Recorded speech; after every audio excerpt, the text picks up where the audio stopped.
UCLA is so special, especially for a West Coast kid like myself, because of the tradition. You have players that transcended the game. Alcindor, Walton. There's a certain kind of dignity and class to UCLA basketball. You think about Pauley Pavilion and you think about the gold and the powder blue. These guys are playing in LA and in Hollywood. They're the premier West Coast team of college basketball. Walton works down low. Alcindor slams it home.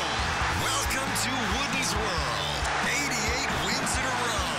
When I think of UCLA basketball, of course, I think about John Wooden. Whenever you say college basketball coaches, he's going to come to mind. There is nobody who is more synonymous with winning and teaching than the Wizard of Westwood. He won 10 national championships in 12 years, 4 undefeated seasons. He coached a program that won 88 straight games.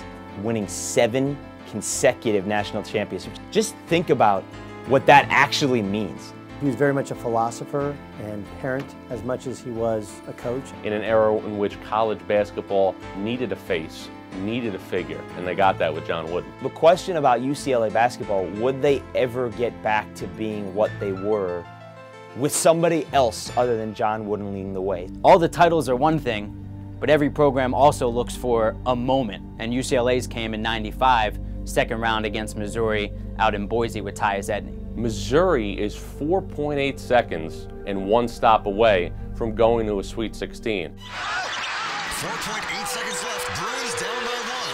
Edney takes it up the court, and it's good. What a play by Tyus Edney. 4.8 seconds. That's all it takes. 4.8 seconds. And Tyus Edney goes up and hits the buzzer beater to beat Missouri, and then UCLA goes on to win the national title. UCLA is basketball royalty because they've won the most national titles, but that was the first one after John Wooden. That was a long drought. The 1995 championship that the Bruins won broke the curse in some ways, that no one had been able to succeed since the John Wooden years. It was kind of a monkey off the back for Jim Herrick that he was able to be the one to get over that hump. Muhammad in the paint. Anderson with the dive. UCLA. The Bruins can't be beat. I don't think UCLA basketball will ever be off the map. UCLA Bruins have struggled in past seasons, but it's unclear whether or not these kind of middling results are going to cut it for much longer. I'm not sure what the identity of UCLA basketball is. I know what Ben Howland wants it to be, which is a defensive, nasty, oriented basketball team, but he has been criticized. It's really confusing for such a great institution and such a great basketball program to have those ebbs and flows. I think sometimes we have short memories about what it is and what Ben Howland has done at UCLA, because it's not that long ago that he was in 3 consecutive Final Fours. The fact is, UCLA is a hit-and-miss team. They're no longer a certainty. They'll have good years ahead, but they'll also have some bad years too. UCLA is in good shape. They're always going to be a threat in recruiting. They don't have a big class coming in next year, but right now with Kyle Anderson and Shabazz Muhammad, they have an excellent class.